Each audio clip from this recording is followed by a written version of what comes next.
Hello, I'm Valerie Ratz, and I'm a pediatric adolescent gynecologist and a Lutheran physician.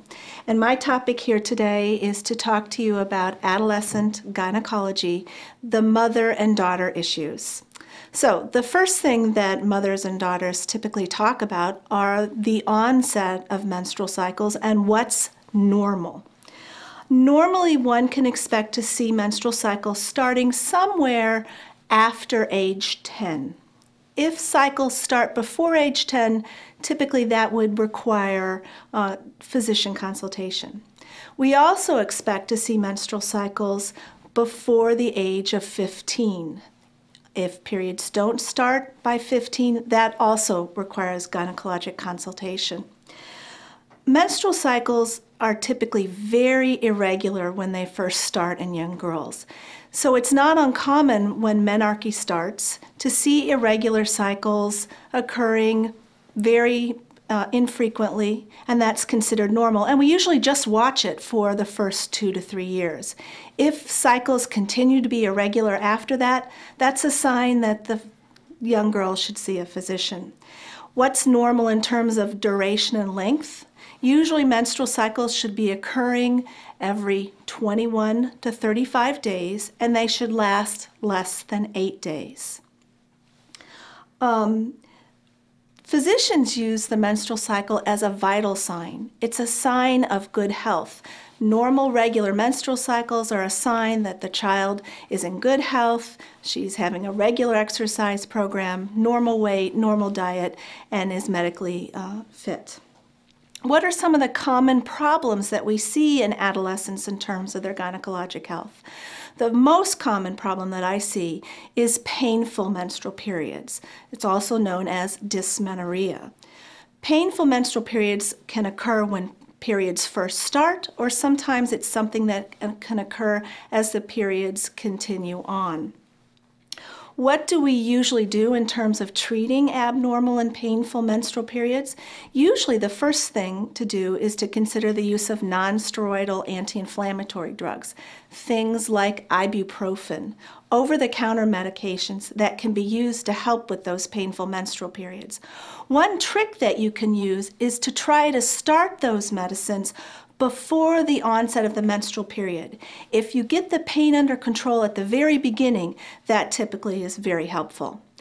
If periods aren't controlled with the use of over-the-counter non-steroidal anti-inflammatory drugs, and if the child is missing school or missing activities, not participating in gym class, then that's a reason to seek gynecologic consultation. What are other very common problems in the adolescent group? Ovarian cysts. It's very common for young girls to have ovarian cysts. What is an ovarian cyst? Most ovarian cysts are what is known as functional ovarian cysts. They're due to the fact that each month the girl is producing an egg, and that egg is surrounded by a fluid-filled space called the follicle. And the follicle is usually about 2 to 3 centimeters in size and makes a cystic type structure. That's normal. Every month when someone is menstruating, that is produced in the middle of the cycle. As the egg is released, the cyst ruptures and then resolves. Sometimes a cyst will form and become very vascular right after it ruptures or the egg is ovulated, and that can be painful. And young girls will come in complaining of severe pain that can last a couple days in length. If that is something that is persistent or recurrent, that would require gynecologic consultation. Most of the time when we see an ovarian cyst in the adolescent, the best thing to do is to do nothing, to wait. Usually an ultrasound is ordered, and we see the ovarian cyst, we document it, and then what we want to do is to wait 4 to 6 weeks and repeat the ultrasound and see if the cyst is there. Most of the time, 90% of the time, ovarian cysts resolve with no medical therapy at all, just patience. If the cyst is persistent, then medical consultation is necessary and perhaps further therapy might be warranted. What's another common problem that adolescents will complain of in terms of gynecologic complaints? irregular menstrual cycles.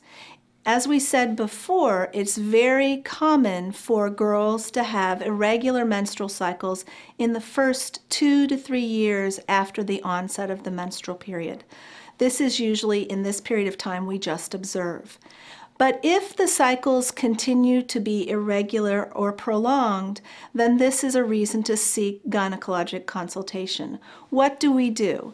Many times the first thing that we do is to do a hormonal assessment. We will typically do blood tests to assess the thyroid and also blood tests to assess the pituitary gland, specifically looking at prolactin levels. Irregular cycles can be due to underlying medical conditions. So we'll look at things like assessing the weight. Young girls who are gaining weight or overweight potentially need to be evaluated. We'll also look for signs of elevated male hormones, androgen levels. These can typically cause symptoms such as severe acne or even abnormal facial hair growth. These symptoms in association with irregular menstrual periods can be sign of a very common condition called polycystic ovarian syndrome. This is a hormonal condition that is common in 4 to 6% of adolescent girls. And it's something that it's important to recognize in the adolescent because there are medical treatments that we can begin at that time to help them in terms of their long-term health.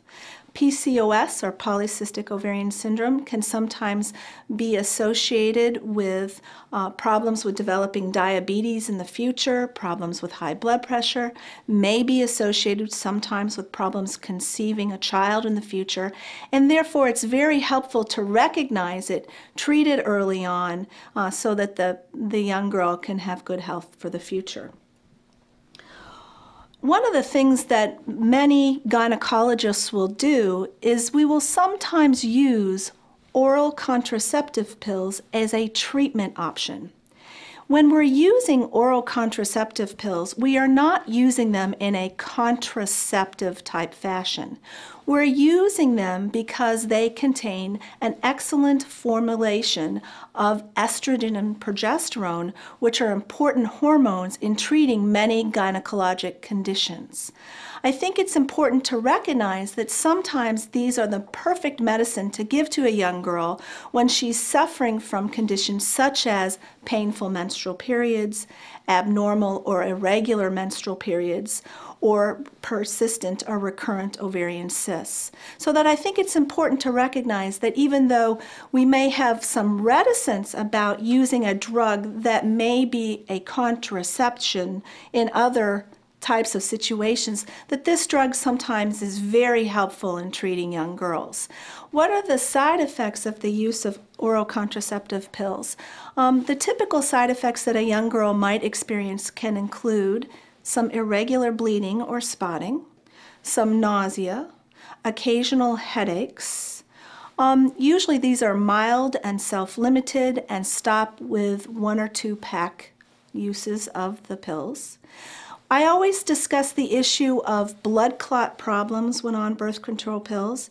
Nowadays we use very low dose containing estrogen pills, and so the risk of a thromboembolic event or a blood clot is extremely low, and we consider these drugs to be very safe in the young woman.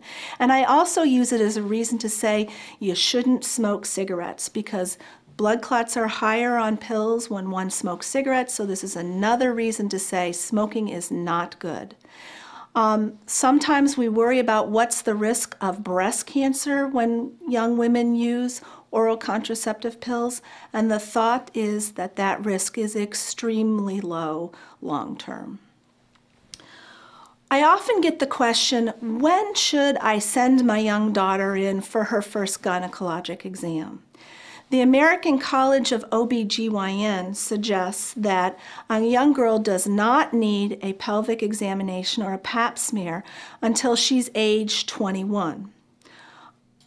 The only other indication would be to consider doing a pelvic exam or pap smear in young girls if they are thought to be sexually active and they need to have one within 3 years.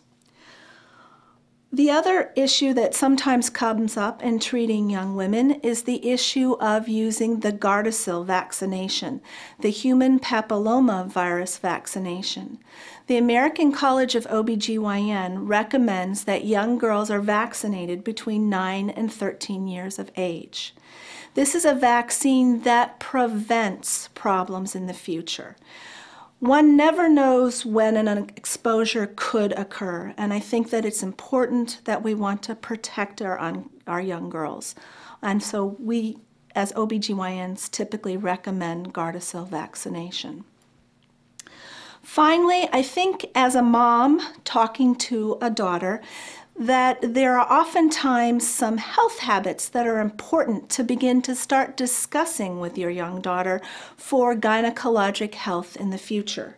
What are these things? As an adolescent, I think it's a good time to start talking about what's an appropriate diet, talking about developing long-term exercise regimens for the future.